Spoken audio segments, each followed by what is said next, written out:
So, Attorney Vicky, he is representing Governor Daniel Fernando. Just give it a May Club of Malolos Diaz. Po ito dito sa Malolos. Kayo po ang una sa Bulacan. Palakpakan niyo naman po. And, tuklasin ang kultura.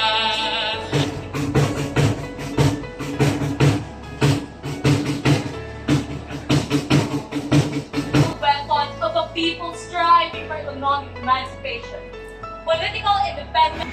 Ang edukasyon ay dapat magsinang ng mga Pilipinong mula sa problema ng bayan. Naunawaan ang bawat matayang sitwasyon sa mga suliranin ito at sa mga